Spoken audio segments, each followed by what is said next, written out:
Hello everyone, welcome back again. Last thing in this particular chapter deals with replacement streams. And what exactly is a replacement stream? Well, the basic concept is that you have one stream of payments. Say someone has agreed to pay X amount of money over a certain period of time. And what they want to do is they want to change that to another stream of money over another amount of time. So we're going to take one away and replace it with the other. So the thing is, if we're going to do that, in order to make it reasonable, then stream 1, the value of that, the current value of stream 1, has to be made equal to the current value of stream 2. So if I owe you $100 that I'm going to pay over $10 a month for the next so often, we'll call that stream 1. And then I come to you and say, no, what I'd rather do is pay 2 payments of, say, $50 each to you. The question is, how much exactly would I have to pay in that second stream to make it equivalent to the first stream that we had agreed to? So this happens quite a bit in the banking industry or in the payment industry, so we should be familiar with the basic concept. So that's what we're going to look at.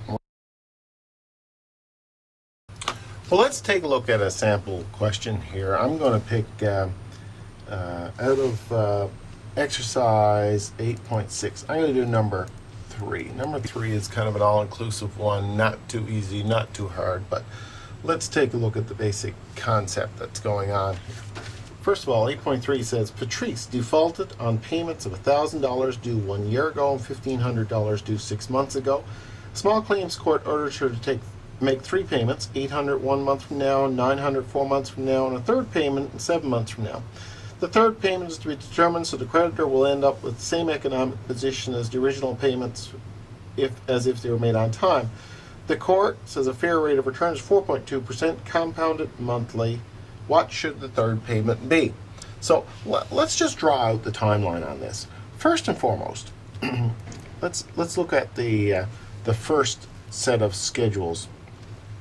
In the first schedule, she was supposed to pay $1,000. That was 1 year before. She was supposed to pay $1,000 1 year before, and she was supposed to pay $1,500 6 months ago. And here is now. So we'll just kind of run our timeline from this. In the second schedule, essentially what the judge has ordered her to do is to pay $800 1 month from now, from 1 month from now, $900 4 months from now, and an undetermined amount 7 months from now. So we'll just put a question mark there.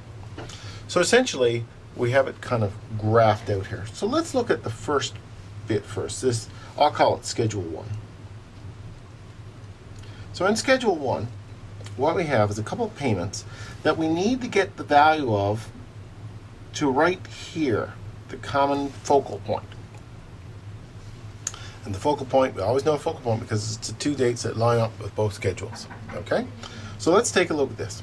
First of all, what we need to do is to calculate the future value of $1,000 that was supposed to be paid by a year ago. So in other words, we need to do if V equals PV 1 plus I to the n. I'll just close my door here. Okay, so with that situation, that's the basic formula. So what we do is we plug in the basic information now. So the present value was 1,000. 1 plus, and then we ask, well, what exactly is I? I is the rate of interest. So the rate of interest, we're told that the going rate is 4.2% annually, and that's compounded monthly. So what we need to do is take 4.2% and divide it by 12 to get us that monthly interest rate, which is 0.35% per month, which equates to 0.0035. So I equals 0.0035. 0.0035. And the n, the number of compounding periods, got to keep in mind now, every month is compounded. So 1 year ago would be 12 compounding periods. So that's how we get that basic setup there. We run the numbers on that and we will get 1,042.82. So that's for the $1,000 1 year ago. Now let's take a look at the $1,500 6 months ago. Well, again, same setup. We're looking for future value, present value, 1 plus I over n. Let's see now. So the present value is $1,500. 1 plus I, and we know the I is 0.0035. And we ask how many compounding periods? 6 months to the year. Well, there's 6 months between here and here, so the compounding periods are 6. This then will work out to 1,531.78. So in terms of Schedule 1, we have 2 payments, and what we'll do is we'll take this value here and this value here, and we add them together to get the total value of Schedule 1. In other words, this is what she would have paid, the value of what she would have paid. And we got to find the amount that the judge is going to award that equates to that same money. So let's look on the second side of the equation. Let's look at the second schedule. So this is Schedule 2. Okay, so we have 3 things going on here. We have 800 pays in the first month, 900 in the 4th month, and a mystery amount that's in the 7th month.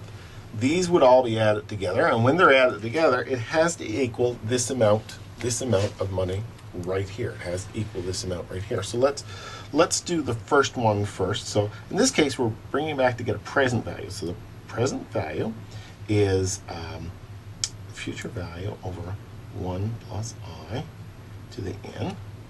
And in the first instance, we have $800 divided by 1 plus 0.0035. And we ask, again, how many periods we got? Well, it's 1 month, so it's 1 period. And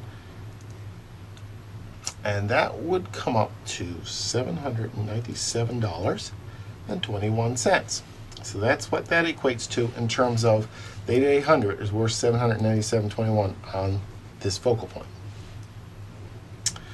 Then we look at the present value equals fixed future value 1 plus I to the n. We do it now for this 900 amount. So 900, 1 plus 1, 0.0035. And we ask how many periods is that? That's 4 months from the focal point. So that's monthly payments. That's 4 payments. So you have to think about how many compounds, right? So that then equates, then when you run the numbers on that, that will be 887.57. Okay, so that's that second one. That means that the 900 taken back to that date, to the focal date, is only worth 887.57. Now we got this mystery bit, this third item here. So we're going to take the present value of a mystery amount. The future value is the mystery amount. 1 plus I to the n. So let's get 1 plus I. So 1 plus 0.0035. And the n, now, well, from the focal point to now, we have 7 compounds. So that's to the 7th. So what this is I'm just going to use a question mark here as opposed to a number. And we do the math on that, and that comes out to 1.02475.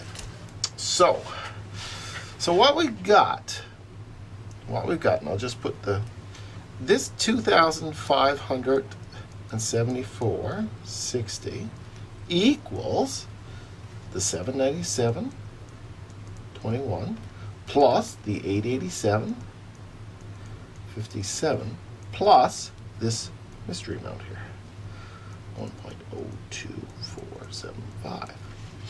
If we multiply everything through by 1.02475, that will get rid of that, and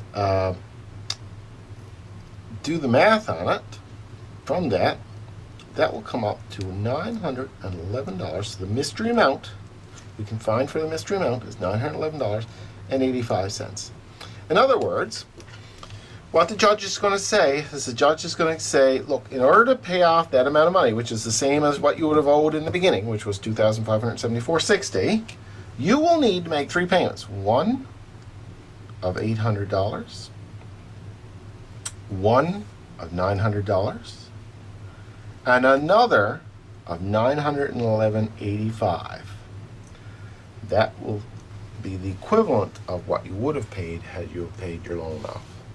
So that is a good overview of how to do that sort of thing. And you see you got to plot out your graph first. That's your timeline graphic needs to be the most important thing you do in order to get a sense for how to do this. And then we need to make one side, calculate for one side, and then calculate for the other side. They have to be equal. It is important that they be equal, so you can easily find the mystery amount if you know that. So there's a good that will give you a good understanding of how do those problems there in exercise 8.6. If you have any questions or anything, please let me know.